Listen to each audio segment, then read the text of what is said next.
बिना बाँच्न पाए हुन्थ्यो 2-4 वर्ष, पीर पनि हुँदैनथ्यो हर्ष। दर्शकबिन नमस्कार, कार्यक्रम अन्तर्ध्वनिको आजको श्रृङ्खलामा यहाँलाई हार्दिक स्वागत छ। दर्शकबिन, यो कार्यक्रम हरेक हप्ता यसै समयमा प्रसारण हुने गर्छ र यसमा हामी कला तथा साहित्यका विविध पक्षका विषयमा चर्चा गर्छौँ। यसै सन्दर्भमा चर्चा गर्नको निम्ति आज हामीसँग हुनुहुन्छ साहित्यकार सुभाष चन्द्र ढुङ्गेल। आउनुहोस् उहाँलाई कार्यक्रममा स्वागत गरौँ। स्वागत छ यहाँलाई कार्यक्रममा। हस्, धन्यवाद, नमस्कार। अब यहाँका दर्शक, यहाँका श्रोताहरूले के पाउँदै हुनुहुन्छ नयाँ? अब मैले चाहिँ मेरो विधा भनेको चाहिँ गीत र मुक्तक हो, तर पनि अब मेरो यो जागिरी जीवन चाहिँ अब यो 2077 सालको अन्त्यतिर सकिँदैछ। अनि त्यसपछि 2078 साल लागेपछि मैले चाहिँ एउटा यो आफ्नो आत्मकथा लिएर आउँदैछु। त्यसको काम चाहिँ 75% जति सकिसकेको छ। आत्मकथा आफ्नो बायोग्राफी हुन्छ नि, अहिले लहरै चलाएको छ नि, त्यही लहरभित्र म पनि पस्न खोज्दैछु। र मेरो मुख्य विधा भनेको चाहिँ मैले सुरुदेखि नै लेख्न थालेको गीतहरू हो र अनि पछि लेख्न थालेको मुक्तकहरू हो। कविता चाहिँ म अब बच्चामा केटाकेटीमा रेडियो नेपालमा बाल कार्यक्रममा जाँदा लेख्थेँ, त्यसपछि लेखेको छैन। पहिला रेडियो नेपालमा बाल कवितासँगै यहाँले गीत पनि रेकर्ड गराउनु भयो। त्यो बेला गीत रेकर्ड गराउन कस्तो थियो अवस्था? त्यो बेला चाहिँ अब त्यो बेलाको र अहिलेको अलिकति फरक छ। त्यो बेला चाहिँ अब कलाकारको लागि चाहिँ डेट दिन्थ्यो, महिनाको चाहिँ डेट निकाल्थ्यो, 1 गतेदेखि 30 गतेसम्म यो कलाकारले गीत गाउने भनेर। त्यो कलाकारसँग हामीले भेटेर अथवा त्यो कलाकारले हामीलाई भेटेर अनि गीत चाहिँ बन्थ्यो। अनि त्यही गीत लगेर चाहिँ रेडियोमा रेकर्ड हुन्थ्यो। अहिले जस्तो प्राइभेट चाहिँ रेकर्डिङ सिस्टम थिएन। अनि त्यसमा चाहिँ अब रेडियो नेपालमा रेकर्ड गर्दाखेरि पहिले त्यो शब्दहरू चाहिँ स्वीकृत गराउनु पर्थ्यो, पास गराउनु पर्थ्यो। अनि त्यो पास भइसकेको रेडियो नेपालको छाप लागेको, त्यहाँको हाकिमको छाप लागेको चिठी गीत दिएपछि मात्र अनि सङ्गीत हुन्थ्यो, अनि रेकर्ड हुन्थ्यो। त्यसरी चलन हो। अनि एउटा गायकको चाहिँ 1 महिनामा एउटा, अनि 3-4 महिनामा फेरि डेट आउने हुन्थ्यो। त्यसरी अलि गाह्रो थियो, तर त्यो चाहिँ अब थोरै गीतहरू बन्थे तर राम्रो हुन्थ्यो। त्यो बिचमा कति, त्यो सुरुवाती अवस्थामा कतिवटा गीत रेकर्ड गराउनु भयो? त्यो बेला मेरो 10-15-20 वटा भयो होला, 15-20 वटा। त्यो बिचमा पनि अझ चोट के हो, व्यथा के हो, म जस्तो घाइतेलाई सोध, कस्तो अवस्थामा लेख्नुभयो यो गीत? यसको रचना गर्व के हो? यो अब यसको रचना गर्व भन्दा नि योभन्दा अगाडि यो 45 सालको गीत हो। यहाँलाई चाहिँ अब 2038 सालमा मेरो चाहिँ भक्तराज आचार्यज्यूले गाउनुभएको जति चोट दिन्छौ देव मायालु चाहिँ अब अलिक चर्चित भयो। त्यो गीत चाहिँ अब सबैले सोद्धाखेरि मलाई यो तेरो यो जिन्दगीको गीत हो कि भनेर सबैले प्रश्न पनि गर्छन्, होइन? कुनै पनि गीतले कुनै पनि स्रष्टालाई छोएको हुनसक्छ, गीतले अथवा चाहिँ कुनै रचनाले अथवा चाहिँ सृजनाले। त्यसमा पनि मेरो त्यो पाटो पनि छँदैछ। आफूले भोगेको हो यो गीत? त्यस्तो करिकरि त्यस्तो हुनसक्छ। अब त्यो मेरो अब अहिले जुन मैले यहाँलाई अहिले भर्खर भने आत्मकथा, त्यसमा पनि यी कुराहरू पनि आउँछन्। अनि त्यो गीतले पनि कहिलेकाहीँ छुन्छ, गीतको कुनै अब मुखडा अथवा चाहिँ अन्तराले मात्रै पनि छुन सक्छ। त्यसरी त्यो गीत त्यसरी चर्चित भयो। अनि त्यसपछि अरू कलाकारले नि अब मैले गीत गाइदिएँ भन्नुपर्ने ठाउँमा अब अरूले गीत ले भन्ने अवस्था आयो। त्यो गीत लेखिसकेपछि यो कला लाइन भनेकै यस्तै हो। फेरि अब गीत गाइदिए भन्दा नगाइदिने मान्छेले एउटा गीत गाउने तेरो भन्ने, अब जस्तै फिल्म लाइनमा यो कला भनेको त्यसलाई फेरि नराम्रो हिसाबले, नकारात्मक हिसाबले लिनु पनि हुँदैन। त्यसरी हुँदै गएपछि अनि यहाँले भन्नुभएको त्यो चोट के हो, व्यथा के हो भन्ने गीत चाहिँ मैले चाहिँ सुरुको चाहिँ त्यो म्युजिक नेपाल अहिलेको ठाउँमा नभइकन अनाम यहाँ त्यो के अरे कालिका स्थानमा थियो। त्यो बेलामा नारायण गोपालज्यूले चाहिँ गीत यात्राको रेकर्ड गर्ने ताकने 2045 सालमा चाहिँ मेरो चोट के हो, व्यथा के हो एल्बम चाहिँ रेकर्ड भयो, निस्क्यो भनौँ न। त्यो बेला क्यासेट भन्थ्यो, त्यो एल्बम उसको सिडीको पनि चलन थिएन। त्यही बेला अरुण थापाले चाहिँ अब 40 सालतिर सोल्टी होटेलमा काम गर्नुहुन्थ्यो। यसको रचना गर्वको कुरा गर्दाखेरि अनि मलाई चाहिँ अब अरुण थापाको स्वर एकदम राम्रो लाग्ने। अनि अरुण थापालाई एउटा गीत गाउनु लाउनु पऱ्यो भनेपछि सोल्टी होटेलमा मेरो एकजना दाई डिलेराम ढुङ्गेल पनि काम गर्नुहुन्थ्यो। दाई एकपल्ट अरुण थापालाई चिनाइदिनुहोस् न भने मैले, अनि उहाँले चिनाइदिनु भयो। त्यो बेला चाहिँ क्यासिनोमा काम गर्नेछ। अनि त्यसपछि मेरो जति चोट दिन्छौ देव मायालुको कुरा गरेपछि अरुण थापाले के भन्नुभयो भने, अब 2-3टा गीत लिएर गएको थिएँ मैले। होइन सुभाष, 2-3टा होइन, मलाई 15-20 वटा गीत ल्याऊ, त्यसबाट छान्छु म भन्यो। किनभने अरुण थापा पनि अलिकति नारायण गोपाल पछिको अलिकति चुजी खालको, जस्तो भए यसरी गीत नगाउने खालको हुनुहुन्थ्यो। अनि 15-20 वटा गीत दिएँ मैले। अनि त्यसमा 4-5 वटा छानेर त्यो चोट के हो, व्यथा के हो त्यसरी छानियो। अनि त्यो गीत चाहिँ अब अरुण थापाको मनपर्ने गीतमध्ये एउटा गीत थियो। अनि त्यो अरुण थापा निधन भएपछि एकाडेमीमा हामी श्रद्धाञ्जली दिन गयौँ। त्यहाँ ब्यानरमा पनि चोट के हो व्यथा के हो गीतका गायकको चाहिँ विदाई कार्यक्रम भनेर लेखिरहेको थियो। त्यो कुरा चाहिँ अब त्यहाँ आयोजकहरूले भन्थे पहिले नै अरुण थापाले त्यो कुरा त्यो आफ्ना नजिकालाई भनिसकेको रहेछन्। भनेपछि यसरी यो त्यो गीत चाहिँ मेरो जिन्दगी भन्दा नि अरुण थापालाई मन परेको अरुण थापाको जिन्दगीसँग मिल्ने गीत हो त्यो। यहाँले गीत पनि लेख्नुभयो, मुक्तक पनि, दुवैतिर गीत पनि हाल्नुभयो, मुक्तक फेरि आउँदैछ मेरो भनेर। यस्तो यो गीत र मुक्तकमा चाहिँ के फरक हुन्छ? गीत र मुक्तकको प्याटर्न चाहिँ उस्तै हो। जस्तै कतिपय अब एउटा मेरोमा चाहिँ अलिकति फरक चाहिँ के हो भने कतिपय मुक्तकारहरू मुक्तक लेखेर गीतकार भन्छन्, म चाहिँ गीत लेखेर मुक्तकार भएँ। त्यो चाहिँ अलिकति मेरो चाहिँ अलिकति मेरो सन्दर्भमा अलिकति फरक छ होइन। अनि मुक्तकमा पनि जस्तै अब यसमा चाहिँ अब अनुप्रास मिलाएर 4-4 लाइनको चाहिँ एउटा फर्मेट हुन्छ। त्यो फर्मेट अनुसार पनि अब त्यही अनुसार पनि गीत पनि लेख्न सकिन्छ। जस्तै रत्न शमशेर थापाज्यूले लेख्नु भएको छ, हालसालै दिवंगत हुनुभयो होइन। अनि त्यसपछि अब मैले नै लेख्दाखेरि पनि कतिपय 4वटा मुक्तकबाट पनि एउटा गीत लेखिन्छ। 4 लाइन एउटा भयो, त्यो एउटा मुक्तक भयो। त्यसैसँग रिलेटेड अर्को मुखडा, त्यसपछि त्यसरी पनि मुक्तक लेख्न सकिन्छ, के अरे गीत लेख्न सकिन्छ। अनि मुक्तक र गीतको प्याटर्न चाहिँ उस्तै हो। तर मुक्तकलाई चाहिँ हामीले चाहिँ अब गजलसँग अलिकति नजिक पनि पाउँछौँ। गजलको प्याटर्न र मुक्तकको प्याटर्न करिब करिब उस्तै हुन्छ। त्यसलाई चाहिँ हामीले चाहिँ अब यो धेरै टाढाको विधा नभएकोले हामीलाई सजिलो पनि भयो गीतकारलाई चाहिँ मुक्तक लेख्नलाई। एउटा मुक्तक सुन्छौँ हामी। मुक्तकको सन्दर्भमा चाहिँ एउटा मलाई मन परेको मुक्तक सुनाउँछु यहाँलाई।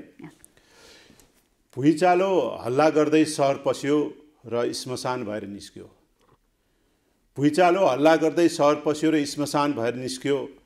ऊ कङ्गाल थियो, सरकारमा पस्यो र धनवान भएर निस्क्यो। यो रक्सी भन्ने चिज पनि अचम्मको लाग्छ मलाई। यो रक्सी भन्ने चिज पनि अचम्मको लाग्छ मलाई। ऊ श्रीकृष्ण भएर मधुशाला पस्यो र दुर्योधन भएर निस्क्यो। सृजना रचनाहरूले यो समाज परिवर्तनमा केही भूमिका खेल्छ? केही होइन, यो चाहिँ अब समाज धेरै भूमिका खेल्छ। जस्तै एउटा किताबले एउटा रचनाले चाहिँ यो धेरै ठाउँमा चाहिँ धेरै कुराहरू चाहिँ परिवर्तन गरेको छन्। जस्तै मैले यो चाहिँ मुक्तक लेखेँ अहिले, यो रक्सी खाने मान्छे अथवा चाहिँ ड्रिङ्क गर्ने मान्छे त्यो चाहिँ कतिसम्म हदसम्म हुन्छन्। जुन चाहिँ अब एउटा रक्सी खाने पसलमा पस्दाखेरि, भट्टीमा पस्दाखेरि ऊ श्रीकृष्ण जस्तो देखिन्छ, तर त्यहाँ चाहिँ अब 8-10 पेग लगाएर निस्किँदाखेरि ऊ दुर्योधन भएर हुन्छ। त्यसरी कसरी चाहिँ अब यो समाजलाई चाहिँ रक्सीले चाहिँ बिगारिरहेको छ भन्ने कुरा चाहिँ एउटा प्रमाण हो। यसरी चाहिँ अब हामीले चाहिँ यस्ता चाहिँ अब सन्देशमूलक चाहिँ रचनाले चाहिँ धेरै परिवर्तन ल्याउन सक्छन्। जस्तै अब कहीँ चाहिँ अब नेगेटिभ कुरा, नकारात्मक कुराले नै सकारात्मक परिवर्तन ल्याउन सक्छन्। कतिपय चाहिँ मलाई साथीहरूले जस्तै अब हाम्रो भक्तपुरमा एउटा चाहिँ भक्तपुर म्युजिकल सोसाइटी भन्ने छ, त्यसमा चाहिँ म सल्लाहकार पनि छु। परार एउटा प्रोग्राम गर्नुभएको थियो। त्यहाँ चाहिँ अब साइकोलोजिस्ट एउटा चाहिँ मनोविज्ञानविदले चाहिँ कस्तो गीत लेख्ने भन्ने सन्दर्भमा चाहिँ त्यो गोष्ठी थियो। अनि त्यो उहाँले चाहिँ के भन्यो, यो नकारात्मक एउटा चाहिँ ट्रेजेडी खालको गीत धेरै लेख्नुहुन्न, अलिकति पोजिटिभ खालको गीत लेख्नुपर्छ, पोजिटिभ सन्देश दिने खालको भनेर। अब ट्रेजेडी गीत सुन्ने एउटा एक किसिमको श्रोता छन्, त्यो नलेखिकन त सुखै छैन। तैपनि त्यसबाहेक अब हामीले चाहिँ सकारात्मक सोचको गीतहरू पनि लेख्नुपर्छ भन्ने कुरा। यसैमा मैले जोडेँ, यहाँका धेरै गीतहरू अलिकति यस्तै भनौँ न वियोगान्त खालका छन् नि धेरै गीतहरू। तर यसो पनि हुन्छ, त्यो कतिपय त अब मैले सुरुमा पनि भने जस्तै जति चोट मेरो जिन्दगीसँग सम्बन्धित पनि गीत होला भने पनि होइन, एउटा प्याटर्न हुन्छ एउटा मान्छेको लेख्ने एउटा प्याटर्न चाहिँ। मलाई चाहिँ अब जस्तै तपाईँले चाहिँ अब एउटा रोमान्टिक गीत लेख, एउटा चाहिँ अब भावुक एउटा चाहिँ लेख्यो भने अब त्यो स्वभावले मेरो चाहिँ अब भावुक गीत लेख्ने बानी हुनाले मैले चाहिँ जति चाहिँ आफूलाई चाहिँ अब निचोरेर त्यो भावुक अथवा चाहिँ सिरियस गीतमा पोख्न सक्छु, रोमान्टिक गीतमा पोख्न सक्दिनँ। त्यस कारण एउटा प्याटर्न पनि हुन्छ र अनि आफ्नो चाहिँ अब मन लाग्ने पनि मलाई चाहिँ अब 10वटा चाहिँ अब सिरियस गीत लेखेँ भने मैले एउटा रोमान्टिक गीत लेख्छु। त्यस्तो किसिमको चाहिँ आफूलाई चाहिँ सिरियस गीत भयो भने मैले चाहिँ पक्का राम्रो लेख्न सक्छु भन्ने चाहिँ मलाई चाहिँ छ। कस्ता गीतहरू अनि कस्तो अवस्थामा लेखिएका गीतहरूले चाहिँ दर्शकको मन छुन्छ भनौँ न, कस्तो गीत चाहिँ कालजयी बन्न सक्छ? होइन, गीत कालजयी हुने चाहिँ अब एउटा लेखक एउटा चाहिँ अब यो कपिराइट अथवा चाहिँ बौद्धिक सम्पत्तिको कुरा गर्दाखेरि पहिलो चाहिँ अब जननी चाहिँ गीतकारै हो होइन। गीतकारले चाहिँ कस्तो प्रकारको गीत लेख्ने भन्दा नि अब म चाहिँ अब यो के अरे गीत लेख्दाखेरि कहिले पनि बसेर घरमा बसेर लेख्दिनँ। म चाहिँ बाटो हिँड्दाखेरि सम्झिन्छु अनि कहिलेकाहीँ त्यस्तै पऱ्यो भने त्यो रेस्टुरेन्टमा छिटेर चिया मागेर अनि त्यसपछि टेबलमा बसेर लेखेर अनि त्यसपछि फेरि त्यसको मुखडा लेखिसकेपछि अन्तरा लेख्नु पऱ्यो भने म चाहिँ फेरि हिँड्नु पर्ने भन्ने हुन्छ। मेरो चाहिँ गीत लेख्ने तरिका त्यस्तो हुन्छ। तर गीत कस्तो राम्रो हुन्छ भन्दाखेरि एउटा स्रष्टाले राम्रो रचना गरिसकेपछि त्यसमा सङ्गीतको कुरा आयो, त्यसमा अनि के अरे सङ्गीत संयोजनको कुरा आयो, म्युजिक एरेन्जमेन्टको कुरा आयो, गायकको कुरा आयो, त्यस्तै अब अहिले चाहिँ पाँचौँ कुरा चाहिँ अब रेकर्डिङ क्वालिटीको कुरा आयो। ती सबै मिल्यो भने एउटा चाहिँ गीत राम्रो सिर्जना भए पनि अब त्यो मिलेन भने राम्रो नहुन सक्छ। त्यो एउटा राम्रो सिर्जना पनि त्यो सबै 4-5वटै कुरो मिलेर एउटा चाहिँ प्रडक्ट राम्रो आउने त हो नि। त्यसरी पनि हेर्नु, लेखन, गायन, सङ्गीत र प्रोडक्ट सबै कुराको सङ्गीत अनि सङ्गीत भने लय मात्र हाल्ने भयो, अनि सङ्गीत संयोजन भने कुन बाजाहरूको संयोजन गर्ने भयो, अनि त्यसपछि त्यो सबै कुरा मिल्यो तर रेकर्डिङ क्वालिटी भयो भने हुँदैन फेरि।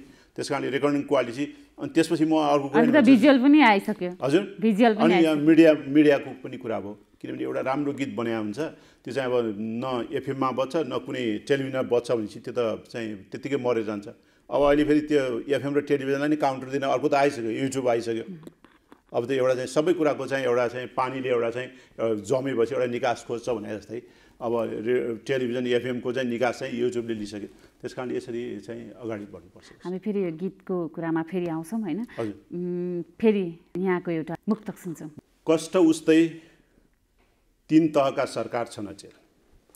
अलिकति कडा खालको छ। हुन त म सरकारी जागिरी हुँ, तैपनि यस्तो भन्न मलाई अप्ठ्यारो लाग्दैन, किनभने भएको कुरा हो यो। कष्ट उस्तै 3 तहका सरकार छन् अचेल, मिलाप छैन टुक्रा टुक्रा छन् परिवार अचेल। कष्ट उस्तै 3 तहका सरकार छन् अचेल, मिलाप छैन टुक्रा टुक्रा छन् परिवार अचेल। मान्छेले मान्छेलाई डस्न थालेपछि के लाग्छ मित्र, मान्छेले मान्छेलाई डस्न थालेपछि के लाग्छ मित्र, ऊ उता हेर सर्पहरू बेरोजगार छन् अचेल। यहाँले यो जागिर होइन, आफ्नो सरकारी सेवा अनि यता साहित्य यो दुवैलाई सँगै अगाडि लिएर बढ्न गाह्रो भएन? गाह्रो भएन होइन। अब त्यसलाई चाहिँ सकारात्मक रूपमा हेर्ने हो भने सजिलो हुन्छ भनौँ। जस्तै अब एउटा म त अब युनिभर्सिटी ग्रान्ट्स कमिसन भन्ने अफिसमा काम गर्छु होइन। त्यहाँ चाहिँ अलिकति हाई लेभलको चाहिँ अब स्टेक होल्डरहरू अब सेवाकारीहरू आउनुहुन्छ। अब उहाँहरूसँग इन्टरेक्सन हुँदा कतिपय कुरा उहाँहरूबाट सिकेर हुन्छ, त्यही गीतको लागि प्लट बन्छ होइन। जस्तै अब एउटा मालपोतमा बस्ने चाहिँ एउटा हाकिमले पनि यदि त्यसलाई चाहिँ अब सृजनातर्फ लाने भने त्यो पनि एउटा चाहिँ एउटा दुःख पाएको मान्छे धेरै दुःख पाएर उसँग आयो, उसले चाहिँ त्यो चाहिँ दुःख पाएको मान्छेको चाहिँ काम फुकाइदिएर राम्रो ठाडो हँसिलो मुखले पढायो भने त त्यो यदि ऊ रचनाकार हो भने त उसलाई सृजनाको चाहिँ प्लट भन्छ नि त्यहाँ। त्यस कारणले यस्ता कामहरू गर्दाखेरि चाहिँ अब सँगै लान अप्ठ्यारो होइन, सँगै लान झन् सहिलो हुन्छ। जस्तै अघि नै मैले भने हाम्रो त्यो मेरो आत्मकथा यदि म त्यहाँ काम नगर्दुँ त यो गीतकारको रूपमा मात्रै मैले चाहिँ अब त्यो आत्मकथा मेरो बन्दैन थियो, अथवा गीतकार मात्रै भएर त्यता नभएको भए नि अथवा त्यता मात्रै भएर गीतकार नभएको भए नि यो आत्मकथा बन्न अप्ठ्यारो हुन्थ्यो। त्यस कारणले त्यसले चाहिँ दुवैको चाहिँ एकअर्कासँग सम्बन्धित हुन्छन् भनेपछि अझ सपोर्ट गर्यो गाह्रो हुनुपर्छ त। यो गीतहरू लेख्दाखेरि नि खासमा केसँग सम्बन्धित भएर लेखिन्छ? होइन यसो छ, गीतहरूको चाहिँ अब प्लट यहाँले अघि नै रचना गर्व भन्नुभयो, प्लट भन्नुभयो होइन। जस्तै अब एउटा थिम ठ्याक्कै आउँछ होइन, थिम ठ्याक्क आएपछि अनि त्यसपछि अब त्यही थिमलाई चाहिँ हामीले चाहिँ बढाएर लैजाने हो। जस्तै अब हामीले चाहिँ यो द्वन्द्व एउटाले सानो काम गर्यो, इगो जस्तै अब एउटाले सानो काम गर्यो त्यसलाई चाहिँ बदला लिने आदि इत्यादिको कुरा हुन्छ। त्यसमा त्यो किन गर्ने? अहिले त अब यो जमानामा चाहिँ हामीले चाहिँ अब कति द्वन्द्वबाट टाढा बस्नुपर्छ, अलिकति कुल माइन्डले बस्नुपर्छ, मान्छे टेन्सन रहित भएर बस्नुपर्छ भन्दाखेरि मैले त्यो सन्दर्भको सोचेर मैले एउटा गीत के लेखेँ भने, मेरा यी हातहरूमा तरबार र छुरा नहोस्, जसले जति घात गरे नि बदलाको कुरा नहोस्। त्यो दीपक खरेल दाइले गाउनुभयो होइन। भनेपछि यसरी एउटा चाहिँ ठ्याक्कै एउटा क्लिक हुन्छ यो विषयमा लेख्ने भनेर, अनि त्यसपछि अटोमेटिक त्यसलाई चाहिँ एउटा हाम्रो रचनाको रूप दिन हामी सक्छौँ। भनेपछि यो सृजना अब रचनाकारको अथवा चाहिँ स्रष्टाहरूको चाहिँ यो खुबी भनेकै त्यही हो। गीत सङ्गीत क्षेत्रमा होइन यहाँले कलम चलाउन सुरु गर्नुभएको 4 दशकभन्दा बढी भइसक्यो। हजुर, यो बेलामा त्यो बेलाको अवस्था होइन, त्यो बेलाको अवस्था बिचमा यहाँको जुन बेला पिक आवर थियो त्यो बेलाको अवस्था र यो अहिलेको अवस्थामा कतिको अन्तर पाउनु भएको छ? त्यो बेलाको र अहिलेको चाहिँ धेरै अन्तर भयो, किनभने अहिले चाहिँ यो कमर्सियल अथवा मेकानिकल यान्त्रिक भयो अहिले होइन।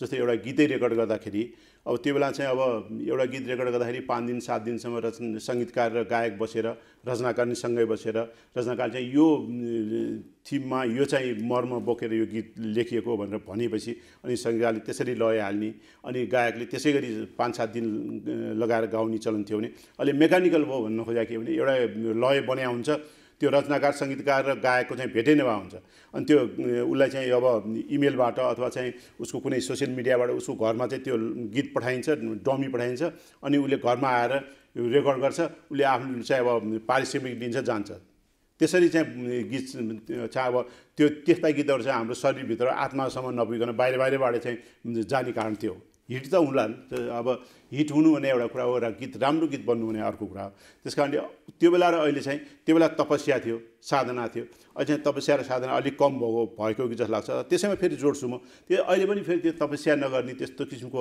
अब साधना नगर्ने मान्छे छैनन् कलाकारै छैनन् भन्न खोजे होइन केही सीमित व्यक्तिहरू चाहिँ त्यस्तो पनि हुनुहुन्छ फेरि त्यो बेलामा यहाँले सृजना गर्दा यहाँ आफूले भोग्नु भएको कुरा अहिलेको अवस्थामा चाहिँ यहाँ आफूलाई चाहिँ कस्तो अनुभव भएको छ अहिले चाहिँ अब त्यो बेलामा चाहिँ अब जस्तै एउटा गीत राम्रो गीत बन्थ्यो एउटा चाहिँ धेरै उत्साह हुन्थ्यो होइन एउटा अब जस्तै मेरै गीत चाहिँ अब यो 2038 सालमा रेकर्ड भएको तारा थापाले गाउनुभयो धनञ्जय थापा चाहिँ दार्जिलिङको सङ्गीतकार हुन्थ्यो त्यो गीत बज्दाखेरि हामी अब अलि धेरै म सर्टिफिकेट लेभलमा पढ्दै थिएँ महाराजगञ्जमा मेडिसिन पढेको मैले अनि त्यो बेला हाम्रो साथीभाइ 15-20 जना एकैचोटि अब यो फलानुको गीत आउँछ भनेर सुन्न बसेको थियौँ अहिले त अब 10औँ-20औँ गीत रेकर्ड भयो भने मतलब हुँदैन नि भनेपछि त्यो एउटा चार्मिङै अर्को थियो अहिले चार्मिङ अर्कै छ अहिले मान्छेले गीत गाउँछन् गाएपछि फलानुको एउटा गीत आयो भने अब भन्ने गायकको चाहिँ 20वटा गीत आयो भने एउटा गीतले छुन्छ मान्छेलाई 19वटा गीत त्यतिकै जान्छ त्यस कारण त्यो बेला र अहिले मेकानिकल बढी भयो अलिकति कमर्सियल बढी भयो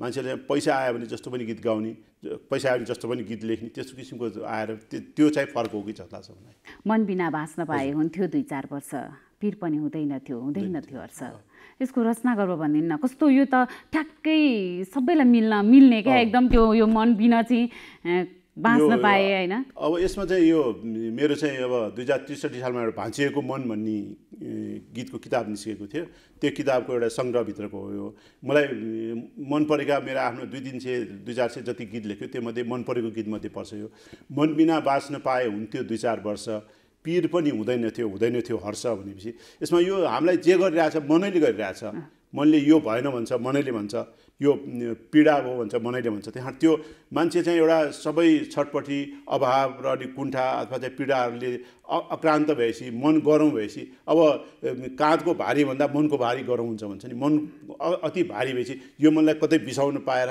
2-4 वर्ष चाहिँ यसो आनन्दसँग बस्न पाए नि हुन्थ्यो नि भन्ने किसिमको एउटा चाहिँ भावनात्मक एउटा स्पिरिचुअल भनौँ न एउटा चाहिँ यो आध्यात्मिक किसिमको गीत हो यो चाहिँ धेरै परको गीत हो यसलाई चाहिँ बुझ्नु नि गाह्रो छ अनि बुझ्नु नि सहिलो छ आनन्द पनि छ हजुर यो थोरै हजुरलाई कति गुनगुनाइदिनु अलिकति मन बिना बाँच्न पाए हुन्थ्यो 2-4 वर्ष पीर पनि हुँदैनथ्यो हर्ष सम्झनाको हुरी बतास चल्दैन थियो चाहनाको आगो मनमा बल्दैन थियो ढुङ्गा भई बाँच्न पाए हुन्थ्यो 2-4 वर्ष पीर पनि हुँदैनथ्यो हर्ष ढुङ्गा भएपछि पीर हर्ष हुँदैन झरी ठुलो झरी बसिरहेको हुन्छ तर ढुङ्गा चाहिँ त्यत्तिकै बसिरहेको हुन्छ त्यस कारण त्यो किसिमको चाहिँ एउटा चाहिँ टाढाको गीत तर सबैले बुझ्ने खालको गीत हो यो यहाँले अघिल्लो पुस्ताहरू जस्तै भक्तराज आचार्य त्यहाँदेखि अरुण थापा लगायत यता रामकृष्ण ढकाल अनि यम बरालहरूसँग पनि गाउनुभयो र अहिलेको नयाँ काम गर्नुभयो र अहिलेको नयाँ पुस्तासँग पनि काम गरिरहनु भएको छ होइन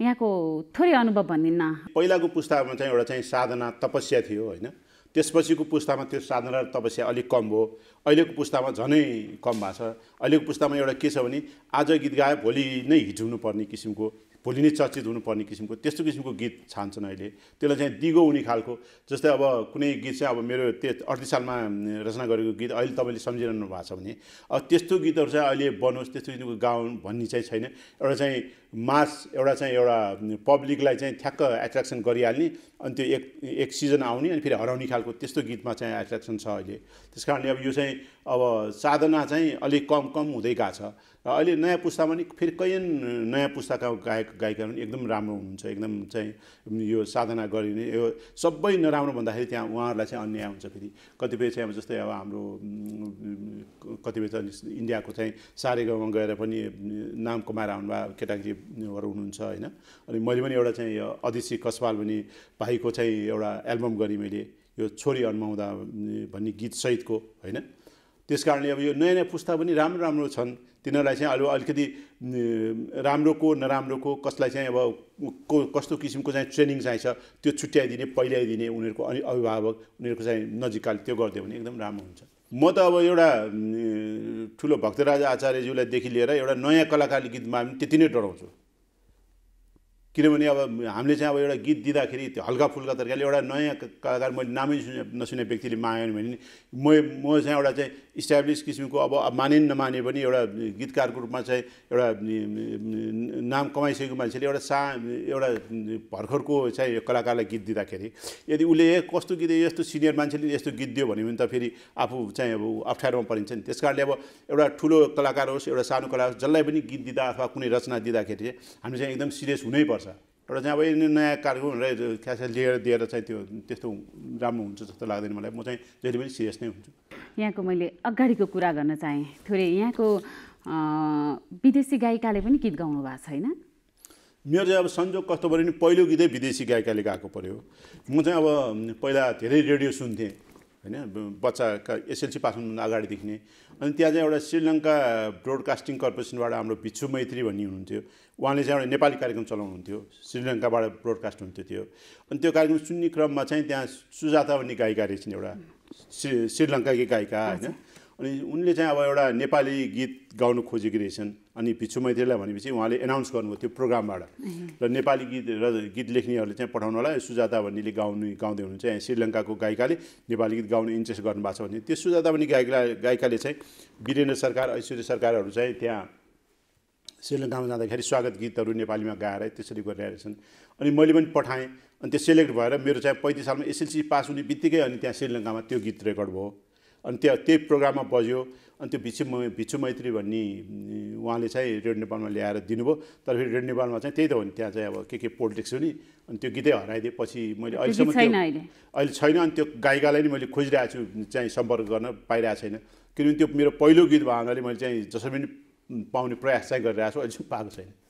यो गीत नि त्यतिखेर त यहाँले सुरुमा सृजना गर्दा त रहरले नै, सुरुमा त रहरले नै गरिन्छ नि होइन?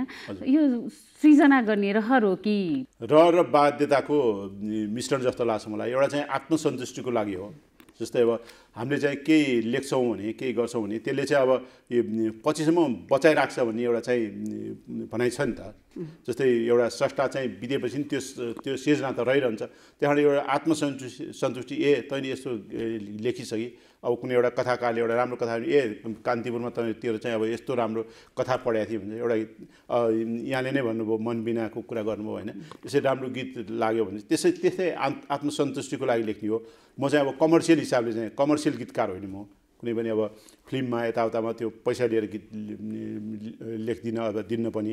त्यस कारणले म चाहिँ अब एउटा आत्मसन्तुष्टिको लागि नै गीत लेख्ने भन्छु। म यो नेपाली गीत सङ्गीत क्षेत्रलाई अझ विकास गर्नलाई, अझ अघि बढाउनको लागि के कुराको आवश्यकता छ? यसमा चाहिँ अलिकति अब ट्रेनिङहरूको जुन अब इन्डियामा चाहिँ विभिन्न घराना भन्छन्, एउटा चाहिँ अब बाजेको पालादेखि नातिको पालासम्म गीतै गाएर आइरहेका हुन्छन्।